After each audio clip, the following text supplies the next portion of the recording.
खबरें हैं जो बिगाड़ती हैं शहरों की चाल, खबरें ही करती हैं आपको मालामाल। खबरों के चलते कहाँ देखने को मिल रहा है एक्शन, क्या होना चाहिए आपका रिएक्शन, ये बताएंगे हम बालाजी। खबर बताएंगे हम और निर्णय लेंगे आप, खरीदे बेचे या फिर बने रहें। तो एक एक करके तमाम शेयरों को लेकर के आते हैं और उन पर डिटेल में करते हैं चर्चा। स्क्रीन पर लेकर के आ जाइए राइट्स। सर, रेलवे जो है वो लगातार जो है कुछ ना कहीं से आ ही जा रहा है।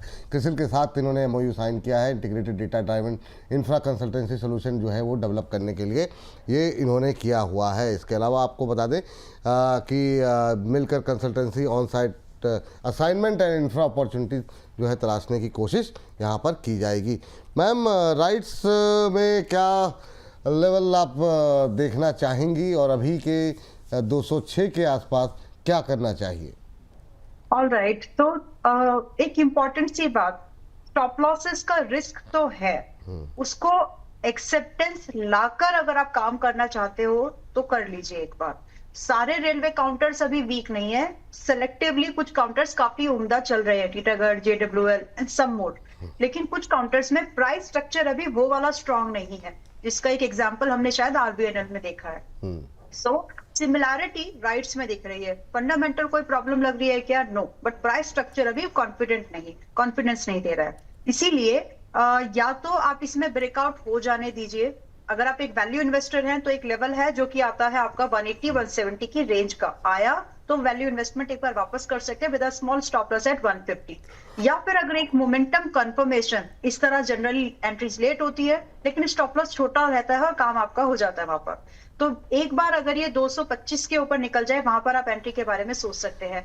एंड फिलहाल के ये जो अभी जो हमने एक बात छोटे सा किया कि क्या फंडामेंटल स्ट्रक्चर को लेकर के कोई प्रॉब्लम लगती है? नहीं, कंपनी की ऑर्डर बुक बहुत ही बढ़िया है और आने वाले समय में और भी ज्यादा हम लोग इनमें डेवलपमेंट्स देखेंगे।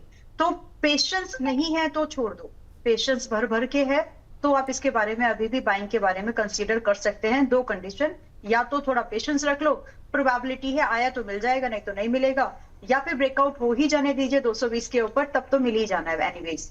तो दोनों कंडीशन में टारगेट सेम रहेंगे, जो स्टार्ट होंगे 250 से लगभग 320 के, बट स्टॉप लॉस डिफरेंट होगा। अगर आपका 220 के ऊपर की ब्रेकआउट के बाद आपकी एंट्री है, then your stop loss will be at 190, that's enough। लेकिन अगर आपको नीचे 180, 190, 70 इस रेंज पर अगर मिल रहा है तो स्टॉप लॉस आपका 150 है, टारगेट सेम रहने वाले हैं। तो थोड़ा वेट एंड वॉच वाली अप्रोच रखना ज्यादा बेहतर होगा। और else when there is a lot of confusion about the levels, उस कंडीशन में आप आधे एक्सपोजर पर, मान लीजिए आपके पास बिल्कुल एंट्री नहीं है, तो आप आधे एक्सपोजर पर फिलहाल एंट्री बना सकते हैं। आधे को या तो ब्रेकआउट या फिर एवरेज प्राइस करके भी काम किया जा सकता है। It's all about how do you manage things. Right now confusion है प्राइस पर। अच्छा मैम, हमारी दर्शक हैं पूजा जी, बहुत परेशान है एमसीएक्स को लेकर के, तो अगली खबर लेकर के आए। उससे पहले एमसीएक्स इन्होंने 3050 पे लिया है, करीब प्लीज़ मैडम से राय दिलवा दीजिए। तो पूजा जी आपकी राय दिलवा दे रहे हैं, 3050 पे लिया हुआ है। मैम आपको तो 150 रुपये पैसे बन ही रहे हैं, क्या टेंशन है आपको? लेकिन अभी कहाँ पे एग्जिट करना चाहिए, क्योंकि मुझे लगता है कि टूट गया ना वो, तो इस वजह से थोड़ा सा परेशान हो गई जी। यस, तो देखिए आपका 3050 पर खरीदा है तो भाव बहुत पहले आया, तो उसके बाद आपने 3400 भी देखा। आपके पास अब उतना कुशन बचा नहीं है कि आप एंट्री को अपनी होल्ड कर सके, क्योंकि ये बात कर भी रहते हैं कि 10 से 15, 17, 20% कभी भी टूट सकता है, वो स्टॉक का नेचर है, क्योंकि चला वैसा है ना। तो आप मेरे हिसाब से तो आपको रुकना नहीं चाहिए, आप प्रॉफिट बुक कर लो। दोबारा एंट्रीज आपको 3000 और 2700 की रेंज में दोबारा बना लीजिएगा। समय लीजिएगा अपने हाथ में कि आपको होल्ड करना है, उसके बाद आप दोबारा एंट्रीज बना ले। फिलहाल जितना भी मिल रहा है उसको लेके निकल जाओ। आज शायद आपको 160, 70 90, 80 पॉइंट, 100 पॉइंट समथिंग जो मिल रहा है, कल शायद थोड़ा सा कम मिले, तो जो मिले लेके निकल जाना, इतना ही बोलना चाहूंगी। क्योंकि प्राइस करेक्ट होगा, उसका रीजन ऐसा कुछ नहीं है कि स्टॉक में मजबूती नहीं है, उसका सिर्फ एक रीजन है कि अगर आप पिछले एक साल की इसकी पूरी मूवमेंट को देखें, इट इज बियॉन्ड 250%। और अभी की अगर आप बात करोगे मतलब हाल फिलहाल की मूवमेंट की, इसी तरह से कैलकुलेशंस होती है। आप भी इस चीज को प्रैक्टिस करिए। हाल फिलहाल में मार्च से अब तक 50% चल चुका है, तो बहुत लाजमी है healthy movement, healthy pull back आना, तो आप निकल जाइएगा। चलिए ये बात है। चलिए आगे बढ़ते हैं, अगली टिप्पणी लेते हैं अगले दर्शक की, उससे मतलब अगली खबर पे। मैम जरा लेकर के आते हैं ईथर एनर्जी में मतलब कुछ नए कारोबार, मतलब अच्छा खासा इनका चल रहा था काम, लेकिन अब इंश्योरेंस कॉर्पोरेट एजेंट बिजनेस कारोबार में भी उतरने जा रही है। नई सब्सिडरी इन्होंने बनाई है ईथर इंश्योरेंस लिमिटेड, और ईथर एनर्जी लिमिटेड की 100% शेयर होल्डिंग और कंट्रोल एंटिटी होगी, और इनको IRDAI से ज़रूरी रेगुलेटरी अप्रूवल हासिल करने जा रही है। तो ये मतलब अब मुझे लग रहा है कि अपनी गाड़ी का खुद ही बीमा करेंगे क्या अब? वैसे ही हाँ, जैसे टाटा, जैसे वही बजाज वही हो वही, गया, फिर हाँ, महिंद्रा एंड महिंद्रा फाइनेंस आया, फाइनेंस हो गया, वैसे ही। एंड टाटा इन्वेस्टमेंट, यस, तो एंड उसी इंडीड इससे जी जी जी, आप कंटिन्यू कीजिए जी। Thank you. एंड इंडीड इससे कंपनीज के बिजनेस पोर्टफोलियो बढ़ जाते हैं, और साथ में कंज्यूमर मतलब कस्टमर बेस को इजी फाइनेंसिंग भी मिल जाती है, और कंपनी का एक्स्ट्रा रेवेन्यू ओपन हो जाते हैं। तो नंबर ऑफ यूनिट से तो बढ़ता ही है, साथ में जो कस्टमर इनके जो भी फाइनेंसिंग लेते हैं वहां से भी रेवेन्यू आता है। So considering all that stuff, they are on the path, सही डायरेक्शन में जा रहे हैं। बट अभी खरीदे कहां पर? एथर एनर्जी 955 पर क्लोज हुआ है। सो आप जब इस स्ट्रक्चरल डिफरेंस को एक्सपीरियंस कर रहे हो, दैट मीन्स आने वाले समय में इसका रिजल्ट आपको देखने के लिए मिलेगा। और वैसे भी प्राइस फ्यूचर की चीजों को प्रेजेंट में डिस्काउंट करता है, इसीलिए चल भी रहा था रेगुलरली, हम देख रहे हैं। तो एनीवेज पहले टारगेट्स हैं यहाँ पर, सीधा एक टारगेट है अगले 6 महीने का 1200 का, और उसके बाद है 1500, फिर 1800 के भी टारगेट्स है, जो कि 2 साल के अंदर के डिस्कस्ड है। तो एंट्री करने के लिए थोड़ा डिस्काउंट का वेट करो। आपको कम से कम 800-900 रुपए का वेट करना चाहिए, लगभग 900-910, ताकि आपकी एंट्री अच्छी हो जाए और आपका स्टॉप लॉस जो है थोड़ा फिजिबल स्टॉप लॉस, क्योंकि लग रहा है यहाँ पर। तो आपका स्टॉप लॉस यहाँ पर 750 का होगा। 1200, 1500, 1800 टारगेट है, और स्टॉप लॉस यही रहेगा। इसलिए डिस्काउंट का वेट करने के लिए मैं आपको सलाह दूंगी, आ जाएगा प्राइस। जब ओवरऑल मार्केट अगर थोड़ा सा वीक हुआ तो यहाँ पर भी थोड़ा बहुत डिस्काउंट आपको दिख जाएगा। बाकी खरीद कर भूल जाने लायक काउंटर है, आप मतलब अच्छा काउंटर है, बस यही बोल सकते हैं। नहीं, बस इतना काफ़ी है मैम। इन्वायरो इंफ्रा को लेकर के एक खबर आई है। 207 करोड़ रुपए का जो है ऑर्डर मिला है इनकी सब्सिडरी कंपनी सुयोग ऊर्जा लिमिटेड को मिला है ये ऑर्डर, और CG30 hybrid energy private limited से इनको ये ऑर्डर जो है यहाँ पर हासिल हुआ है। मैम कैसे देख रही हैं अगर इन्वायरो इंफ्रा को? आपकी टिप्पणी कुछ रहेगी अगर आप ट्रैक करते हैं तो? जी करती हूँ, और ये एक इन्वेस्टमेंट थीम है। अभी तो फिलहाल कोई global warming, environment, sustainability, clean water कोई बात नहीं कर रहा है, वे सब लड़े जा रहे हैं। बट आफ्टर सर्टेन पीरियड ये सब बातें जब सब शांत हो जाएगा, तब इन कंपनीज के लोगों को फिर से याद आएगी। और जितना ज्यादा इंडस्ट्रियलाइजेशन बढ़ेगा, अभी देखिए कैपेक्स लेस कुछ सीखने लायक है विपुल जी। यहाँ पर अभी हम लोगों ने देखा कि स्टील इंडस्ट्री में बहुत अच्छी खासी डिमांड दिखी है, राइट, मेटल्स में। हमने ये भी देखा कि सीमेंट इंडस्ट्री की, स्टील बढ़ेगा तो सीमेंट इंडस्ट्री की डिमांड भी बढ़ने वाली है।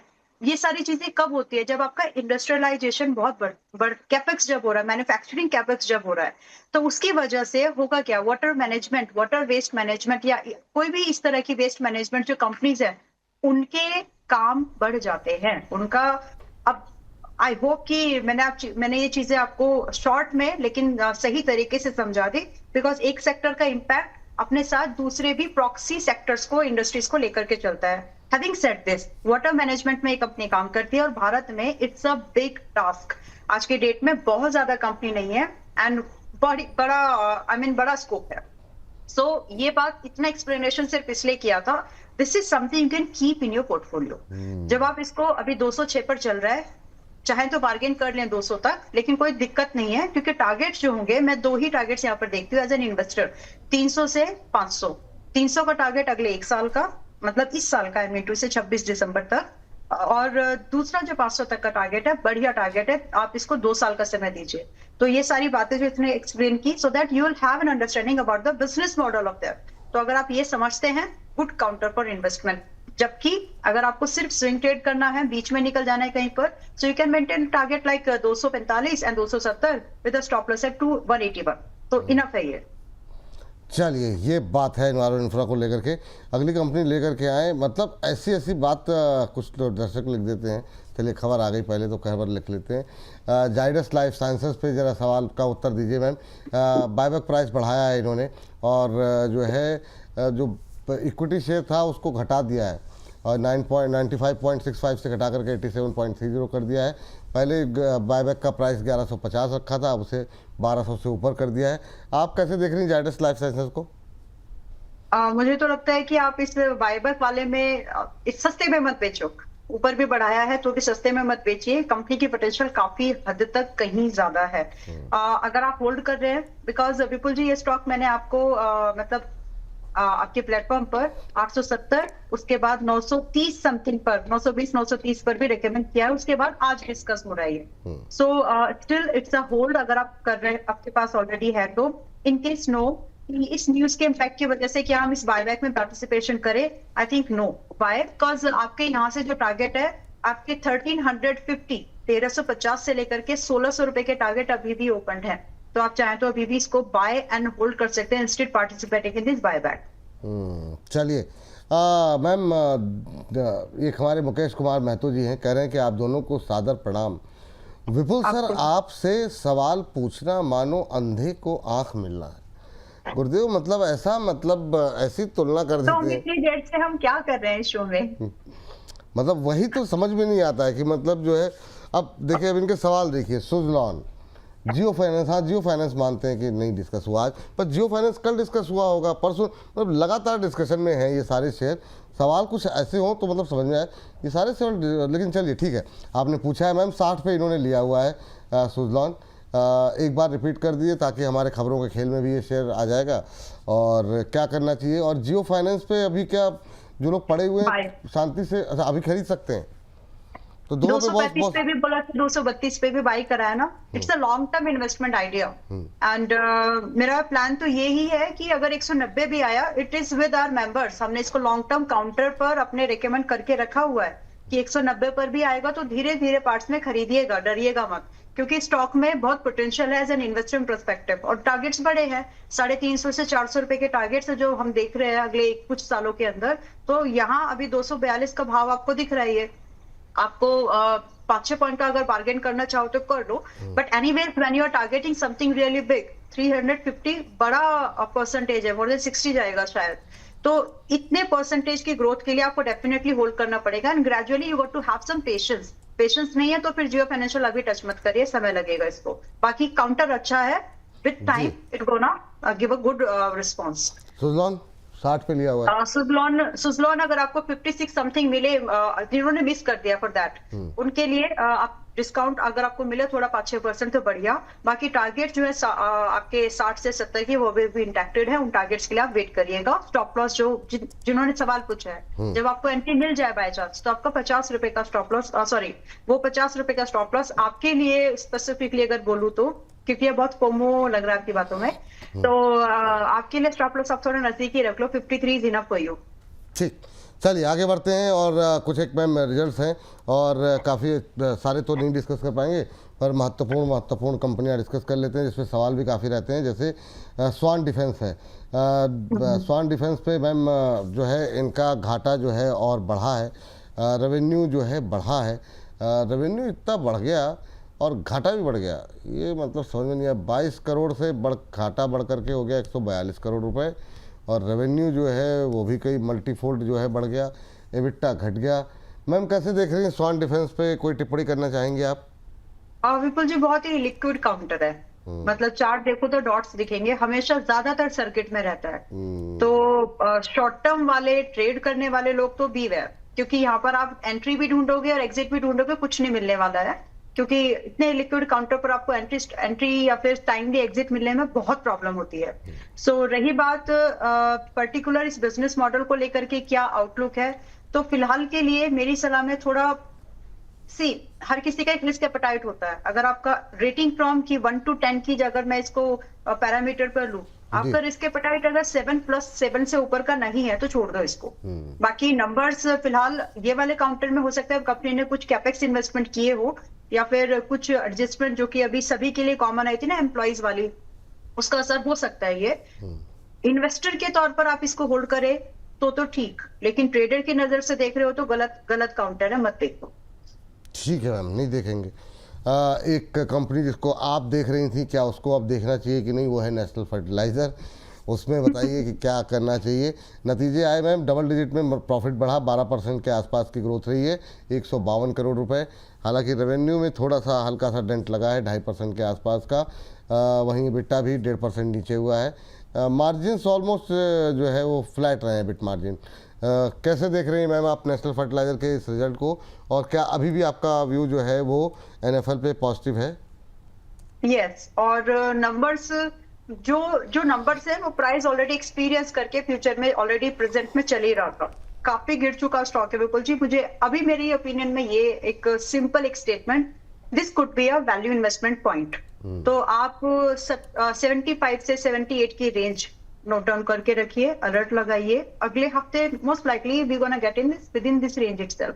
तो पहली रिकमेंडेशन जो रही है वो रही है, उसको जाने देते हैं, अभी भी उसमें उसके ऊपर ही चल रहा है, बट आप इसको बाय करके अब भी जा सकते हो। आपके लिए शॉर्ट टर्म ट्रेडर्स के लिए जो टारगेट, पहले स्टॉप लॉस, जो स्टॉप लॉस है वो 67 का है, 67 का होगा, और जो टारगेट्स है वो 85 से 90 के होंगे ट्रेडर्स के लिए, with the same stop loss. Investors के लिए टारगेट 100 से 120 के होंगे। समय सीमा बढ़ा लीजिए, अप टू 4 क्वार्टर्स का समय लेकर के चलिए। थोड़ा सा ये भी नजर डाल लीजिए कि इस काउंटर ने पिछले 1 साल और पिछले 5 साल में क्या रिटर्न्स दिए हैं। तो 5 साल के रिटर्न, ये 5 साल वाला रेफरेंस मैं सिर्फ इसलिए दे रही हूँ, 11% समथिंग का रिटर्न है लास्ट 5 इयर्स के अंदर में। तो कोई भी काउंटर एक साइकिल को फेस करता है, देखिए कोई भी स्टॉक। अब इसका वो नंबर है कि आप 5 साल के हिसाब से अगर आप वो प्रोस्पेक्ट से इसमें इन्वेस्टमेंट करना चाहें अगले 2-3 साल के हिसाब से, पॉसिबिलिटीज ज्यादा है। ठीक है मैम। मैम दो काउंटर, दोनों के टिकट साइज छोटे हैं और हम लोगों ने चर्चाएं भी की हैं। एक तो है फिजिक्स वाला की बात यह है कि घाटा इनका कम हो रहा है, 293 करोड़ रुपए से घट करके ये अब मात्र 75 करोड़ के आसपास रह गया है। रेवेन्यू में भी ग्रोथ देखने को मिली है और ये 50% की ग्रोथ रही है, 610 से 919 करोड़ रुपए। एबिटा भी पॉजिटिव होता हुआ दिखाई दिया है। अब सवाल ये है कि फिजिक्स वाला, तमाम न्यू एज कंपनियों ने काफ़ी अच्छा प्रदर्शन किया है, अब ये फिजिक्स वाले को लेकर के आपकी उम्मीदें क्या हैं, और क्या यहाँ पर एक कोशिश करनी चाहिए नई बाइंग की या नहीं करनी चाहिए? 112 के आसपास 10% का रिस्क लीजिए और एक बार कोशिश और कीजिए, जिनसे पहले मिस हो गई एंट्री। क्योंकि मुझे तो याद है मैंने 85-84 पर रिकमेंड, जब ये शुरू हुआ था वहां से हम लोग, आप ही ने उठाया था उस स्टॉक को कि इसमें क्या करें, तो वहां से एंट्री बनी और अच्छा खासा 110 का टारगेट था, आ गया वापस से। जिन्होंने पहले पूरा मिस कर दिया है तो एक 100 rupees per stop loss, which is like 10% risk from the current price. आप अगर रिस्क ले सकते हो तो फिर आप इसमें एंट्री के बारे में एक बार फिर से सोचें। 12% से लेकर के अप टू 35% की अपसाइड मूवमेंट की पॉसिबिलिटी स्टिल ओपन है। तो लगभग 115 से 150 के टारगेट के लिए 100 रुपए के स्टॉप लॉस पर आप इसमें एक बार वापस से एंट्री क्लोज टू 100-112 के पास में बनाई जा सकती है। ठीक। फिजिक्स वाला के साथ पीसी ज्वेलर्स ले आइए, इसमें भी बहुत लोगों ने हाथ जलाए अपने, और रेवेन्यू लेकिन मैम प्रॉफिट ठीक ठाक बढ़ा है, 61% की ग्रोथ देखने को मिली है रेवेन्यू में। लेकिन अब ये भविष्य को लेकर के बहुत सारे संकट के बादल हैं, क्योंकि अब खरीद फरोख्त के लिए मना किया गया है सोना चांदी। रेवेन्यू 33% बढ़ा है, एबिटा 13%, मार्जिन्स हल्के हुए हैं थोड़े से। PC jewellers ma'am current level पे क्या करना चाहिए? मैंने बाय किया है। अच्छा, वाह वाह वाह वाह, तो मतलब जो है सोने चांदी आप खुद ही खरीद रही हैं, बताइए। अच्छा मैम, नहीं हाँ ठीक है मैम, एक बाटा भी देख लेते हैं। बाटा लेकिन अब इतना ख़राब रिजल्ट आया है, प्रॉफिट 95% घट गया, 2 करोड़ रह गया खाली। अब रेवेन्यू में भी काफ़ी गिरावट देख के, मतलब रेवेन्यू बढ़ा है थोड़ा सा, एबिटा 15% गिरा है, मार्जिन्स घट रहे हैं 4% के आसपास। ये अब क्रेज़ ख़त्म हो गया क्या मैम बाटा का? बाटा को दूसरे कुछ ब्रांड्स मार्केट में आ रहे हैं वैसे तो धीरे धीरे, वो एक ट्रेंड है, बट फिलहाल के लिए बिल्कुल मतलब मर जाएगी कंपनी वैसा तो बिल्कुल भी व्यू नहीं है फिलहाल मेरा। हाँ, फिलहाल एंट्री नहीं करनी चाहिए, क्योंकि कुछ नए ब्रांड जैसे कि कैंपस आ गया, खादिम आ गया, खादिम मेरे पास है, I am just giving a disclosure, जब डिस्कशन नाम आ गया तो रिलैक्सो है, तो कंपटीशन यहाँ पे बढ़ रहा है। तो फिलहाल अगर हम कुछ और चीजें देखें ना, एक ना एनालिसिस के मामले में एक चीज जरूर आप लोग हमेशा देखिएगा, मल्टीपल्स। तो मल्टीपल सेक्टर से स्टॉक का ही नहीं, स्टॉक का पीयर्स के साथ भी देखिएगा, तो वहां पर ये जो है थोड़ा सा एक्सपेंसिव साइड पर जाता है, जबकि बाकी सारी चीजें ठीक है। देखा जाए तो सभी काउंटर जो इस पर्टिकुलर इंडस्ट्री के है ना बिल्कुल जी, वो खास चल नहीं रहे अभी। तो चारों पांचों ही मतलब जितने भी हैं लीडिंग वाले, तो फिलहाल इस नंबर के दबाव की वजह से, इस नंबर के असर के तौर पर आपको यहाँ पर और दबाव दिखेगा। अब वो दबाव 650-630 तक एक बार इसको स्ट्रेच कर सकता है। उसके बाद आई थिंक एक बार वैल्यू इन्वेस्टमेंट के बारे में सोचना चाहिए। वाई? बिकॉज इंसान ये पहनना तो बंद नहीं करने वाला है ना। मार्केट तो इंडिया को आप नाम लीजिए ना, इंडिया में अगर लिस्टेड मार्केट की बात करें तो 4-5 कंपनी ही इंडिया को, पूरे भारत को जूते चप्पल पहना रही है, राइट। तो 650 से 630 तक जब आ जाए तब वहां पर हिम्मत करके उतना बाय करिए जो आप होल्ड करना चाहते हो फॉर 1 ईयर। तो वहां स्टॉप लॉस आपका बन जाएगा 580 का, which gonna be more than enough. और टारगेट की एक्सपेक्टेशन आप 850, क्योंकि वो रिकवरी वाला मोड होगा, और वहां से 850 से 930 तक के टारगेट की एक्सपेक्टेशन है। नंबर्स सभी के खराब हैं, इसलिए जो रिनॉल्ट ब्रांड है वो पहले चलने की प्रोबेबिलिटी खुल जाएगी। तो दबाव पे खरीदारी कोशिश करिएगा। ठीक मैम, इस सेगमेंट को हम समाप्ति की तरफ ले जा रहे हैं, लेकिन उससे पहले इट्स अनटोल्ड प्रणव जी ने धनराशि भेजी है और कह रहे हैं big fan Vipul sir and Ambala ma'am, कह रहे हैं please give me 2 trading opportunity stocks under 400 for 2 to 4 week with stop loss and target, thank you. तो मैम इस कार्यक्रम को ख़त्म करें तो जाने से पहले अगर या तो आप जो पुराने आपके अभी रिकमेंडेशन रही है या तो उसको हम रिपीट कर दें, हालांकि वो 2-3 महीने का है, या फिर 2-3 ये चाह रहे थे 2 से 4 हफ्ते का, तो कुछ है क्या, मतलब कुछ रिकमेंड करना चाहेंगी या SJVN और पेट्रोनेट ही ले जाएं? जी वही ठीक है। मैं 2-3 महीने तो मैं इसलिए बोलती हूँ क्योंकि लोग वही बोल रहे हैं, MTF पे लोग सामान खरीदते हैं आजकल। आई मीन और हर बार ये एक्सपेक्ट कर लेते हैं कि बहुत बड़ी, अभी actually by God's grace example भी वैसे सेट हुए हैं, ATGL हो गया, आई मीन ठीक है, लेट इट बी। लेकिन जो काउंटर्स आपको दिए हैं आप थोड़ा समय सीमा बढ़ा लो ना, 2-3 हफ्ते की ही क्यों बात है, किसी को कर्जा उधारी निपटाना जरूरी थोड़ी है आपको। सो हैव पेशेंस, इतना एग्रेशन जरूरी नहीं है ट्रेडिंग में, प्लीज इसको थोड़ा सा इस एग्रेशन को कम करने की जरूरत है। Because 3 things are there that you can control: entry, your exit and your risk management. Target कितने दिन में आएगा, कब आएगा ना आपको पता ना मुझे पता, इट्स ऑल अबाउट प्रेडिक्शन। तो जो काउंटर है उनको ही डिस्कस कर लेते हैं प्लीज। तो अभी डिस्कस कर लेते हैं, एक बार फिर से बता दीजिए पेट्रोनेट और SJVN के बारे में, ताकि आपके मुखार बिंदु से बातें जाएंगी तो ज़्यादा प्रभावशाली लगेंगी। मुझे टारगेट्स की, मैं अगर पेट्रोनेट को बोलूं तो पेट्रोनेट आप 265 से एक्चुअली 275 के आसपास जहां मिले 5-6 पॉइंट ऊपर या नीचे, आप इसमें खरीदारी का व्यू लेकर के जा सकते हो। और जो स्टॉप लॉस है वो 260 का रखिएगा। स्टॉप लॉस सेम है, शॉर्ट टर्म का स्टॉप लॉस रहेगा। टारगेट की एक्सपेक्टेशन पर अगर आप जाओगे तो आपके टारगेट रेंजिंग फ्रॉम 305 यानी 350 तक के टारगेट्स आपको देखने के लिए मिल सकते हैं। तो जब आपने 2-3 हफ्ते की बात कर रहे हो तो 350 should be your target with the same stop loss. Then okay, then इसके बाद में SJVN, हाँ स्क्रीन पर आ गया मैम लेवल, अगर मतलब ढूंढना हो तो। हाँ तो उसी को भी SJVN इज लाइक आपका 75 के आसपास जितना हो, 70-75 की रेंज में आप इसको एंट्री ढूंढिएगा। टारगेट्स की एक्सपेक्टेशन आपकी 2 हफ्ते का तो व्यू ये नहीं है, यहाँ पर आपको यूनिट टाइम 90 से आपको 115-100 तक के टारगेट आपको दिख सकते हैं। चलिए स्टॉप लॉस आपका 70। चलिए ये बात निकल के आई। चलिए ठीक मैम। माला मैम, छुट्टी का दिन है, त्यौहार का दिन है, बहुत लोग त्यौहार मना रहे होंगे, आप अपने व्यस्त कार्यक्रम में से, फैमिली टाइम में से आपने समय निकाला, बहुत बहुत थैंक यू, बहुत बहुत शुक्रिया आज की चर्चा में जुड़ने के लिए। हमारे सभी दर्शकों को ईद की एक बार फिर से ढेर सारी शुभकामनाएं। डिस्क्लोजर आपकी तरफ से मैम। आवाज भी आ रही होगी, आज कुछ काम चल रहा है। अच्छा नहीं मुझे ध्यान नहीं दिया मैंने, जैसा okay, there is a sound in background, तो थोड़ा काम चल रहा है, अभी कुछ इंपॉर्टेंट था। एनीवेज तो सॉरी फॉर दैट, अगर कुछ साउंड आपको आ रही होगी तो मैनेज कर लेना। ऑलराइट, तो आज के दिन के लिए जितने भी स्टॉक्स हमने रिकमेंड किए हैं बिल्कुल, जिसमें से किसी भी स्टॉक में रिकमेंडेड लिस्ट में मैंने ध्यान रखा है कि मेरे किसी भी स्टॉक में इन लिस्ट में से किसी भी स्टॉक में मेरी कोई पर्सनल होल्डिंग्स नहीं है। I have no conflict of interest in any of the stocks. Trading and investment दोनों ही सब्जेक्ट टू मार्केट रिस्क है, रिस्क को आप खत्म नहीं कर सकते, मैनेज कर सकते हो, उसका ध्यान रखिएगा। जो भी आप हमारी रिकमेंडेशन को अगर फॉलो करना चाहते हो तो अपने फाइनेंशियल एडवाइजर से बातचीत करके ही करिएगा। ट्रेडिंग एंड इन्वेस्टमेंट दोनों ही सब्जेक्ट टू मार्केट रिस्क है, और सभी लाइसेंस NISM सर्टिफिकेट, किसी भी तरह से कोई भी प्रॉफिट की गारंटी या पास्ट परफॉर्मेंस फ्यूचर में आपको रेप्लिकेट होगी ऐसी कोई गारंटी नहीं है। Thank you so much. बहुत बहुत शुक्रिया, बहुत बहुत धन्यवाद मैम आज की चर्चा में जुड़ने के लिए। सुबह 10 बजे फिर आपसे कल मुलाकात होगी, तो तब तक के लिए धन्यवाद।